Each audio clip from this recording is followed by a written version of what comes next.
안녕하세요. 저는 얼마 전 이혼을 했고 혼자 어머니를 모시고 사는 남자입니다. 제가 살면서 이런 곳에 사연을 보내게 될 줄은 꿈에도 상상을 못했었습니다. 제 이야기를 들은 친구는 저 같은 사람이 이곳에 많으니 사연 한번 보내보면 어떻겠냐고 하더라고요. 한참을 고민하다가 익명이라고 하니 이렇게 용기를 내어 보내게 됐어요. 아무리 사랑 없이 결혼을 했다지만 이렇게 관계를 끝내게 될 줄은 정말 몰랐어요. 저는 집안에서 맺어준 사람과 결혼을 해서 정말 사랑 없이 아내를 맞이하게 됐어요. 부자들끼리 정략 결혼시킨다는 게 드라마에서나 나오는 건 줄 알았는데 현실도 별반 다를 게 없더라고요. 저희 아버지도 그렇고 장인 어른네도 그렇고 두 분 다 사업을 하는 집안이었어요. 대대로 이어온 사업이라 할아버지를 통해 아버지와 장인어른이 어릴 때부터 친하게 지냈었어요. 학창시절 친구셨다가 각자 다른 분야의 사업을 펼치셨고 운 좋게 성공하셨죠. 서로 필요할 때마다 도와주며 윈윈 관계를 유지해 오셨고 자손들까지도 친구로 만들어주셨어요. 친구 아니랄까봐 두 분 다 아들을 낳는 바람에 사돈은 맺지 못해서 아쉬워하셨었어요. 그 아들들이 다름 아닌 저희 아버지와 장인어른이셨고 아버지는 아들을, 장인어른은 딸을 낳아 이번에 사돈을 맺게 되었는데요. 그래도 생판 모르는 사이보다는 알고 지내던 사람과 결혼해서 다행이라는 생각이 들었어요. 하지만 그것도 잠시. 아무리 그렇다고 해도 사랑 없이 어떻게 결혼을 하나 싶은 생각도 들고 결혼식을 올릴 때까지도 기분이 계속 롤러코스터 마냥 왔다 갔다 했어요. 저희는 아버지들끼리 친하시다 보니까 아내와도 어릴 때부터 친하게 지냈었어요. 결혼은 사랑을 가지고 해도 이혼하는 마당에 저희 의사와 상관없이 비즈니스로 만나게 되니 결혼 약속을 잡을 당시엔 저나 아내나 어이가 없긴 마찬가지였죠. 아는 오빠 동생 사이에서 하루아침에 부부라니 이게 웬 말입니까? 하지만 저희는 힘이 없었고 아버지들이 하라는 대로 할 수밖에 없었어요. 살다 보면 감정이 생기겠지 하는 무념무상인 마음으로 아내와의 결혼 생활을 시작했습니다. 사랑도 없이 한 결혼이 얼마나 갈까 싶었는데 생각보다 무탈하게 잘 지냈습니다. 아마 사랑이 없으니 서로에게 기대하는 것도 없고 그로 인해 실망할 일이 없으니 그런 것 같아요. 저희는 결혼하면서 서로가 뭐라고 다니든 신경 쓰지 않기로 했어요. 단, 가정에는 충실해야 하며 불륜은 절대 없어야 한다며 서로 약속을 했습니다. 불륜을 저지를 시 모든 책임은 본인이 떠안고 가기로 각서까지 작성했었어요. 저희는 불륜만 아니면 된다고 술을 먹고 늦게 귀가를 하든 외박을 하든 전혀 상관을 하지 않았어요. 다른 사람들이 부러워할 만큼 서로에게 간섭을 하지 않고 자유로운 결혼 생활을 즐겼습니다. 처음엔 정략 결혼 너무 정없다고 어떻게 사냐고 주변 친구들이 걱정을 많이 했었는데 다들 제 결혼 생활을 듣더니 하고 싶은 것 다 하면서 자유롭게 살 수 있어서 좋겠다고 난리더라고요. 아무래도 저희가 집안끼리 엮여 있다 보니 혹시라도 저희가 잘못하면 회사에 피해가 될까봐 알게 모르게 서로의 눈치를 정말 많이 봐요. 특히나 저희 집안이 아내 집안보다 더 부유해서 아내가 제 눈치를 조금 더 많이 보는 것 같아요. 저는 평소처럼 회사에 출근을 했는데 아침부터 아버지께 전화가 온 거예요. 그날따라 휴대전화에 찍힌 아버지라는 글자가 저를 불안하게 만들더라고요. 불길한 예감은 빗나가지 않았고 아버지 사업이 급격히 어려워져서 회사를 정리해야 된다는 전화였어요. 아버지는 회사가 어려워질 것을 다 대비해 놓으셨기 때문에 빚이 생기거나 집이 망하거나 하진 않았어요. 아버지는 할아버지께서 열심히 키워오신 회사를 자신이 다 망쳐버렸다고 자책하셨지요. 하루하루 술로 버티며 사시길래 아버지 탓이 아니라며 어쩔 수 없는 일이었다고 위로해드렸습니다. 어머니와 제가 얼마나 애를 먹었는지 아무도 모를 거예요. 아버지께서는 저희의 마음을 알아주셨는지 술을 멀리하고 다시 일어설 준비를 하셨어요. 저희 부모님은 사람 많이 다니고 위치 좋은 곳에 가게를 하나 얻어 도매상을 운영하시게 되었어요. 아버지는 평소 사람 좋기로 소문이 나서 아버지를 도와주시려는 분들이 많았어요. 도매상 오픈한다는 소식에 다들 일찍부터 찾아와서 팔아주시려고 난리더라고요. 걱정 많이 했었는데 다행히 아버지께서 도매상 일을 하면서 다시 웃음을 되찾으셨어요. 그날도 어김없이 회사에 출근했고 이번엔 어머니라고 찍힌 휴대전화가 절 불안하게 만들었는데요. 두 분이서 일을 한 지 2년 정도 지났을 때 아버지께서 돌아가셨다는 전화를 받았어요. 여느 때처럼 가게 문을 열고 발주 넣었던 물건들을 하나씩 정리하고 있었는데 갑자기 아버지께서 가슴을 움켜쥐고 쓰러지셨다고 하더라고요. 어머니는 아버지가 쓰러진 줄도 모르고 재고 정리하느라 창고에 가 계셨었고 그때 들어온 손님이 발견하고 손님의 비명소리에 놀라서 나와봤다고 하시더라고요. 아버지는 심장마비가 왔었고 급하게 병원으로 옮겨졌지만 골든타임을 놓쳐 돌아가시게 됐어요. 어머니는 창고에 가지 말 걸 그랬다고 자신 때문에 골든타임을 놓쳐서 아버지가 그렇게 된 거라며 자신의 가슴을 퍽퍽 소리 나도록 주먹으로 치시면서 후회하고 자책하셨어요. 저는 아무 말도 할 수 없었고 그저 같이 울어드리고 어머니를 안아드리는 것밖에 할 수 없었어요. 아버지가 돌아가신 걸 자신의 탓으로 돌리던 어머니는 장례식 이후 극심한 우울증에 시달리셨어요. 이러다 정말 무슨 일이 날 것만 같아서 지켜보는 제가 너무 불안하더라고요. 더 이상 일도 못할 정도로 상태가 나빠지셔서 결국 도매상을 정리하기로 결정했어요. 저는 아내에게 어머니의 상태를 말하고 조심스럽게 합가를 하는 게 어떻겠냐고 물었어요. 평소 아내는 어머니를 정말 친어머니처럼 잘해줬고 어머니도 아내를 친딸처럼 잘 챙겨주셨었어요. 비록 정략 결혼이라 저랑은 가까운 사이가 아니었지만 저희 부모님과는 정말 가깝게 지냈었거든요. 저는 불편하면 거절해도 되니까 너무 부담 갖지 말라고 했는데 아내는 흔쾌히 그러자고 하더라고요. 여보, 내가 고민 많이 하고 말하는 건데 지금 어머니가 우울증이 심하셔. 저렇게 혼자 두면 안 좋은 일이 생길 것 같아서 혹시 우리 합가하는 건 어떨까? 합가? 어머님 상태 많이 심각한 거야? 하긴 아버님이 돌아가신 걸 자기 탓으로 생각하시니까. 너가 불편하면 거절해도 되니까 너무 부담 갖지 말고 편하게 말해줘. 너가 어떤 결정을 내리든 괜찮아.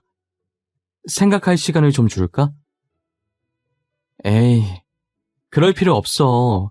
합가하면 되는 거지. 어머님께서 나한테 얼마나 잘해주시는데. 나는 어머니랑 사는 거 좋아.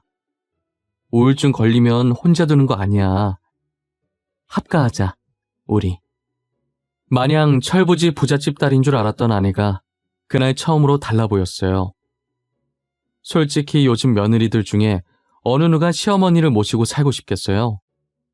그런데 아내는 고민할 것도 없다며 어머니 혼자 두지 말라면서 합가를 하자고 하더라고요. 저는 그날 이후로 아내를 달리 보게 되었고 아는 동생 그 이하도 그 이상도 아니었던 감정이 조금씩 사랑이라는 감정으로 달라지기 시작했어요. 어머니는 아내가 불편할까봐 합가를 하기 원치 않아 했지만 아내가 어머니를 설득시켜 본가를 정리하고 어머니를 저희 집으로 모셨어요. 워낙 사이가 좋았던지라 합가를 하면서도 문제될 게 하나도 없었어요. 아내는 따로 일을 하지 않고 주부로 지내고 있기 때문에 어머니와 하루 종일 붙어 있어야 했지만 불평 한번 하지 않고 오히려 어머니께서 집안일을 도와주신다며 너무 좋다고 했어요. 어머니는 자신이 저희에게 신세 지는 입장인데 집안일이라도 도우고 싶다고 하시면서 옆에서 아내를 많이 도와주고 계셨어요. 저는 겉모습만 보기엔 전혀 문제될 게 없어서 두 사람의 말처럼 정말 잘 지내고 있는 줄 알았어요. 하지만 조금씩 달라져가는 어머니의 모습에 의심이 생길 수밖에 없었어요. 어머니는 날이 가면 갈수록 점점 야위어져 가시고 정말 뼈밖에 안 남아 살짝 툭 치면 부러질 것 같았어요. 나이 들면 입이 짧아지면서 살이 빠질 수 있다는 것을 들은 것 같은데 어머니 얼굴을 보면 살이 빠진 수준이 아니라 조만간 쓰러질 정도였어요. 혹시나 아픈 건가 싶어서 아내에게 물어봐도 별다른 증상은 없다고 하더라고요. 여보, 아무래도 어머니 몸에 문제가 있는 것 같아. 날이 갈수록 저렇게 살이 빠지시니 원. 조만간 병원에 가봐야 할까봐. 저러다 쓰러지시기라도 하면 큰일이잖아. 원래 나이 드시면 음식 먹는 양도 줄어들고 살도 빠지고 그래. 오빠가 너무 오버하는 거 아니야? 그리고 내가 매 끼니마다 건강식으로 잘 챙겨드리고 있어. 너가 우리 어머니 잘 챙기는 건 알지. 근데 이제 어머니 나이도 있는데 저렇게 말라가시니까 병이라도 있는 건지 걱정돼서 그러지. 아픈데 우리 걱정할까봐 말 못한 거면 어떡해. 안 그래도 내가 며칠 전에 병원 모시고 갔었어.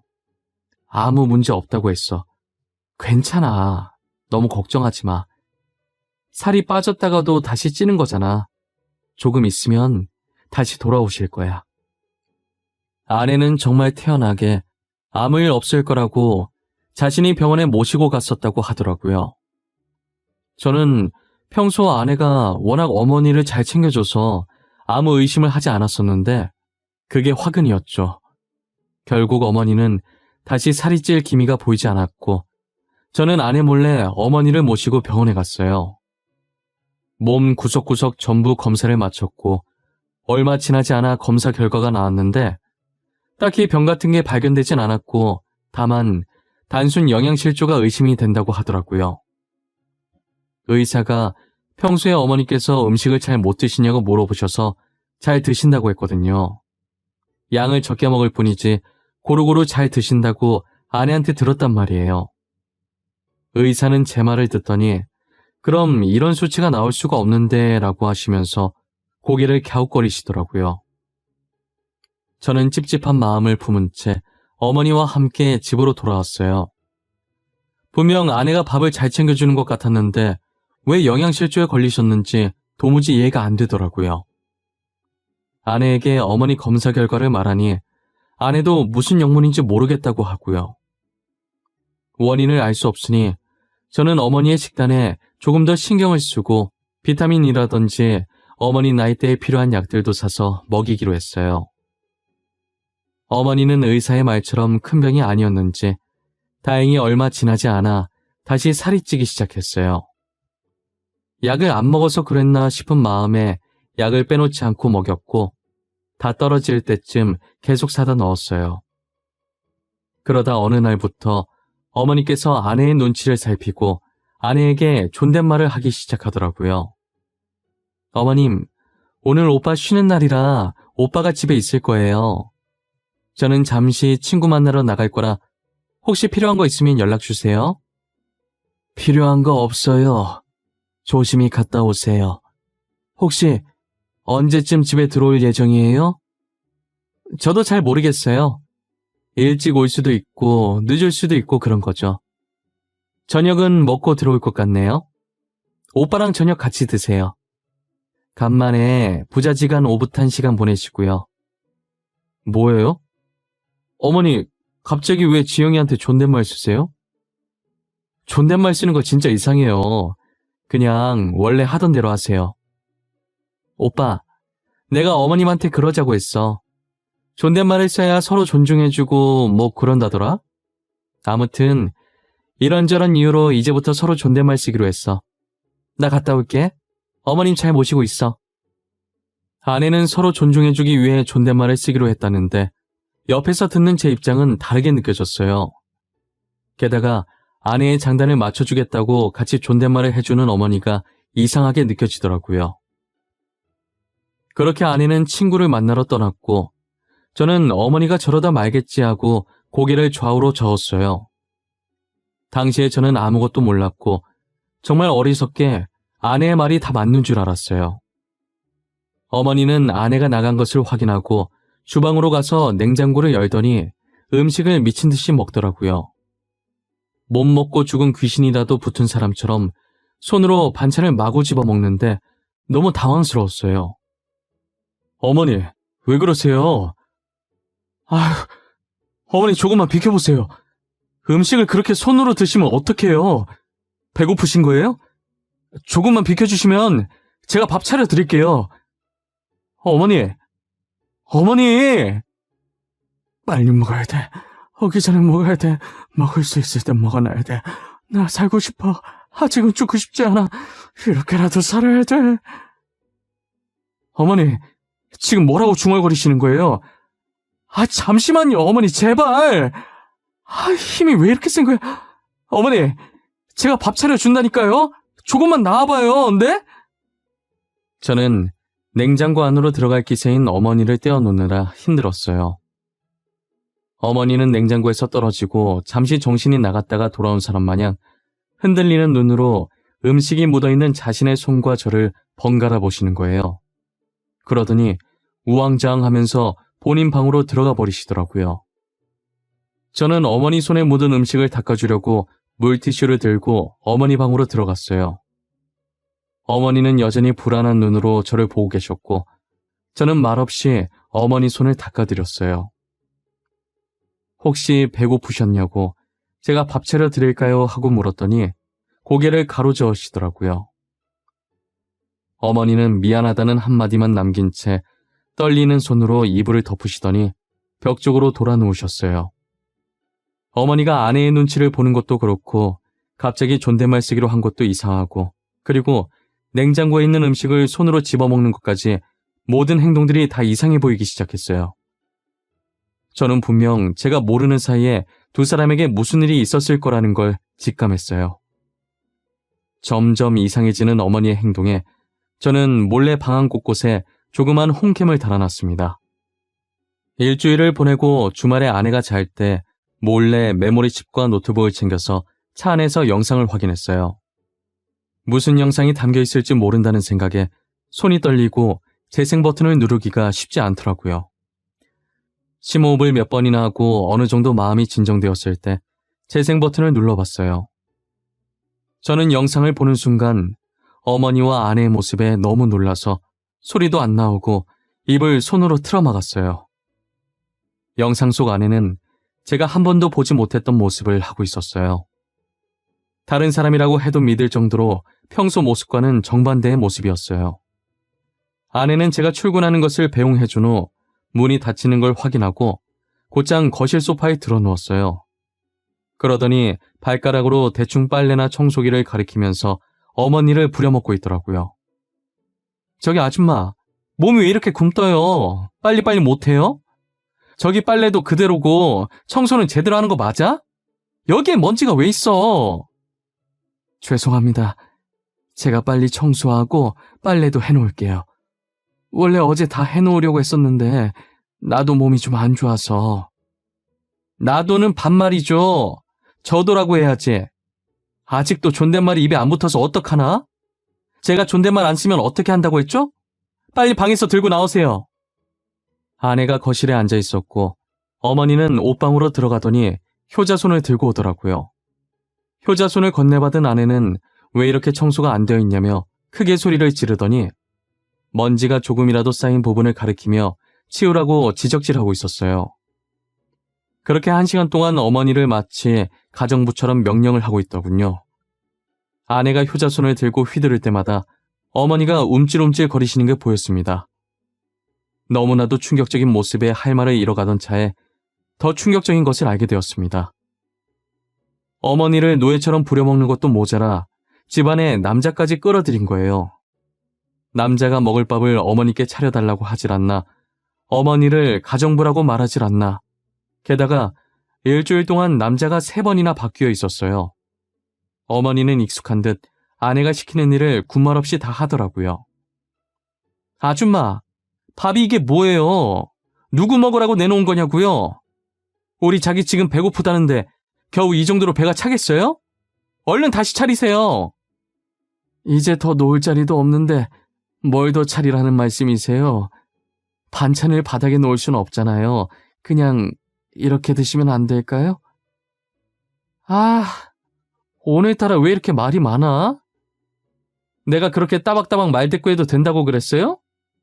제가 더 차리라고 하면 그렇게 할 것이지 아직도 정신을 못 차렸죠? 알겠어요. 다시 차려드릴게요. 조금만 기다려주세요. 아내에게 당하고 있는 어머니의 모습을 더 이상 볼 수가 없겠더라고요. 줄줄 흐르는 눈물 때문에 영상을 잠시 멈추고 말았습니다. 아내에 대한 배신감이 목 끝으로 차오르더군요. 증거로 쓰기 위해 영상을 저장해놓고 다음 영상도 확인했습니다. 그렇게 부려먹을 것 다 부려먹고 정작 어머니의 밥상은 밥과 김치, 딸랑 2가지뿐이었어요. 어머니가 눈치를 보면서 다른 반찬을 먹으려고 하면 아내는 또 효자손을 들었어요. 이제서야 영상을 통해 어머니가 그동안 살이 왜 그렇게까지 빠지게 됐는지, 그리고 왜 영양실조까지 걸리게 됐는지 알 수 있었어요. 어머니는 아내가 외출하는 그 잠깐의 시간에 냉장고를 열어서 음식을 미친 듯이 먹었던 거예요. 이대로 갔다간 정말 죽을 수도 있겠다는 생각에 오로지 살기 위해서 그랬던 거예요. 제게 보였던 모습처럼 냉장고를 열어 손으로 미친 듯이 음식들을 먹기 시작했어요. 그리고 어느 정도 음식이 몸에 들어갔을 때 정신을 차리고 아내가 오기 전에 어머니는 먹은 흔적을 들키지 않으려고 정리하는 모습까지 보고 말았습니다. 어머니와 아내 사이에선 제가 상상도 못할 일들이 벌어지고 있었던 거예요. 마냥 잘 지내는 줄만 알았는데 이런 모습이 감춰져 있을 거라는 걸 과연 누가 예상할 수 있겠어요? 저는 어머니랑 이야기를 나눠봐야겠다는 생각이 들어서 주말에 아내를 일부러 밖으로 내보냈어요. 호텔 식사권을 선물 받았다며 친구들이랑 먹으라고 하면서 아내에게 줬고, 아내는 눈을 반짝이며 신나서 아무 의심 없이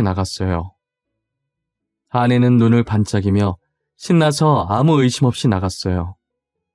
어머니는 아내가 나가자 자동으로 냉장고로 향하려고 하길래 어머니의 어깨를 양손으로 잡았어요. 저는 어머니의 눈을 똑바로 쳐다보고 말했어요. 어머니, 도대체 지영이랑 무슨 일이 있었던 거예요? 왜 혼자 당하고만 있으셨어요? 저한테 말을 하셨어야죠. 왜 그러고 있었어요? 왜? 너 다 알고 있는 거야? 전부 다? 어떻게 알았어? 다 봤어? 내가 우리 아들 속상하게 했네. 미안해. 울지 마, 아들. 엄마가 잘못했어. 어머니가 뭘 잘못했다고 저한테 사과하세요. 사과하지 마세요. 어머니가 이러고 사는 줄도 몰랐던 제가 더 죄송하죠. 어머니, 너무 죄송해요. 나만 참으면 다 괜찮을 줄 알았어. 나만 참으면.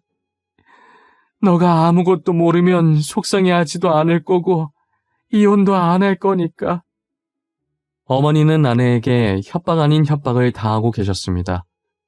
아내는 저희 아버지 회사가 망하면서 자기 집안이 더 우세라고 생각하며 그동안 자신이 눈치 봤던 걸 돌려주겠다라는 식으로 어머니께 말했다고 하더라고요.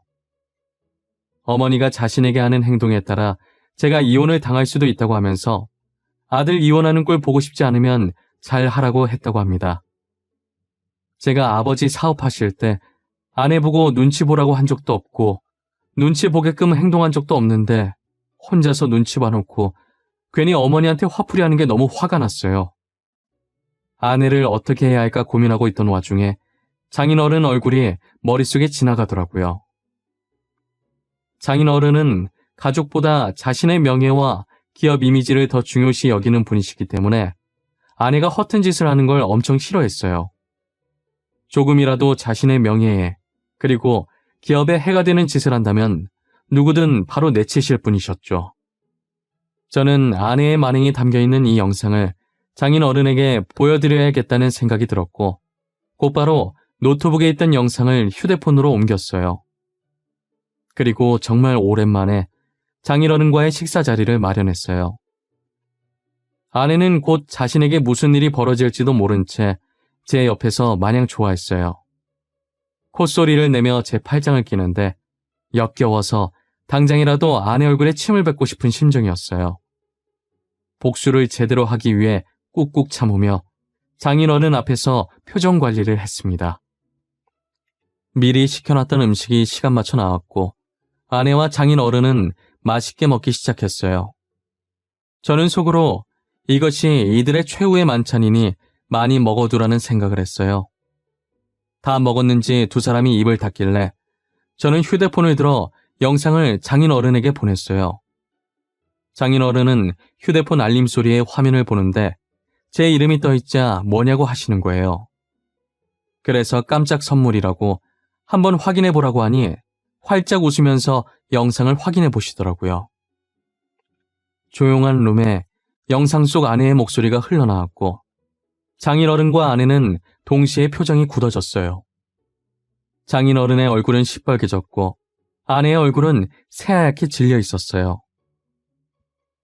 영상이 끝났을 때 장인어른은 분노로 몸을 떨었고 아내는 두려움에 몸을 떨었어요. 이내 장인어른은 매서운 눈을 하고 아내를 째려보더라고요. 강지영, 너 이 영상이 도대체 뭐냐? 영상 속에 있는 거 너 맞지? 설마 옆에 있는 이분 안사돈 맞는 거야? 맞냐고! 지금 내가 묻잖아! 아버지, 그게요. 아니, 제가 다 설명해 드릴게요. 오해예요. 그거 저 아니에요. 조작된 거예요. 일부러 조작한 거라고요. 김서방이 할 짓이 없어서 이런 조작이나 하고 있겠어? 시어머니한테 이러는 것도 모자라서 집안에 외간 남자를 들여? 너가 지금 제정신이야? 아버지, 제가 잘못했어요. 한 번만 봐주세요, 네? 다시는 안 그럴게요. 다시는 어머님 안 괴롭히고 다른 남자 안 만날게요. 제발 한 번만 봐주세요. 너 같은 딸 둔 적도 없고 필요도 없어. 오늘부터 우린 남남이다. 내가 살아있는 동안엔 마주칠 일 없었으면 좋겠다. 나중에 장례식장에서 보던가. 장인어른은 제가 예상했던 그대로 영상을 통해 확인한 아내의 행동에 펄쩍 뛰셨어요. 아버지 얼굴에 먹칠을 해도 유분수지 어떻게 이런 짓을 하고 다닐 수 있냐며 호통치셨죠. 장인어른은 제게 얼굴을 볼 면목이 없다고 연신 미안하다고 하셨어요. 저는 장인어른께 사과해야 할 사람은 따로 있는데 왜 장인어른이 사과하시냐며 사과하지 마시라고 하고 아내만 내버려 둔 채 같이 식당을 빠져나왔어요. 아내는 친정에서도 쫓겨나고 저희 집에서도 쫓겨났어요. 몇 번이나 저희 집에 찾아와서 잘못했다고 한 번만 봐달라고 했는데 계속 무시하니 한동안은 저희 앞에 나타나지 않더라고요. 장인어른께 카드도 뺏겨서 할 수 있는 게 없으니 아마 상간남들 중 한 명한테 가지 않았을까 싶네요. 장인어른은 제게 잘해주셨기 때문에 장인어른한테까지 피해를 주고 싶지 않아서 조용히 아내와 이혼하고 어머니를 모시고 이사를 갔어요. 아내 때문에 정신적으로 충격을 많이 받으셔서 계속 두려움에 떠시길래 병원에서 치료를 하기 시작했어요. 장인어른은 어머니 앞에 나타나 다시 한번 죄송하다고 대신 사과드리겠다고 하면서 고개를 숙였어요. 안사돈, 무슨 말을 해도 위로가 안 될 것이고 저희를 용서 못하시겠지만 정말 죄송합니다. 진심으로 사과드리겠습니다. 제가 자식을 잘못 키운 탓입니다. 아니에요. 사돈 어른 이러지 마세요. 사돈 어른께서 이러시니 괜히 제가 더 불편하네요. 저는 괜찮습니다. 참으면 병된다고 했는데 자식 걱정하느라 미련하게 참은 제 잘못이죠. 제가 자식을 잘 키웠다면 안사돈께서 이런 수모를 겪을 일도 없었을 거예요. 정말 죄송합니다. 모든 것이 다 제 잘못입니다. 장인어른은 몇 번이나 고개를 숙이셨고 어머니의 모든 치료 비용은 장인어른께서 부담하셨어요. 틈틈이 어머니를 찾아와서 안부를 묻고 상태를 확인하곤 했어요. 이런 장인어른을 볼 때면 도대체 누구를 닮아서 아내가 저 모양인지 의문이더라고요. 장인어른께서는 저를 많이 아끼셔서 아직도 저와 연락을 하고 지내세요. 가끔 저희 아버지 얘기도 하고 같이 납골당에 가곤 했어요. 장인어른도 이제 나이가 있는지라 회사를 다른 사람에게 맡겨야겠다고 하시더라고요. 그러면서 제 손을 잡으시더니 아들이 없어서 믿고 맡길 수 있는 사람이 저밖에 없다고 저한테 자신의 회사를 맡아달라고 하시는 거예요. 제가 계속 못하겠다고 했지만 장인어른이 너무 간곡히 부탁하시는 바람에 그렇게 하겠다고 했어요. 그래서 원래 다니던 회사를 그만두고 장인어른 회사로 들어가 밑에서부터 차근차근 배우고 있어요. 직원들도 다 착하고 일도 잘하고 놀 땐 또 잘 놀고 제가 직원들한테 보고 배운 것이 많았어요. 제가 다녔던 회사랑은 조금 다른 일이라 힘들 줄 알았는데 옆에서 도와주는 저희 직원들 덕분에 힘냈어요. 앞으로도 직원들과 함께 즐거운 회사 생활을 해보려고요. 그리고 저희 어머니도 현재 상태가 많이 좋아져서 병원에 치료받으러 가는 횟수가 줄어들었어요. 이대로라면 얼마 지나지 않아 병원도 안 가고 예전처럼 정상적인 생활을 할 수 있을 것 같아요. 가끔 곤히 잠드신 어머니를 볼 때면 진작 알아차리지 못해서 죄송한 마음밖에 들지 않아요. 조금만 더 빨리 알아차렸더라면 어머니께서 이렇게 힘들어하지 않았을 텐데 말이에요.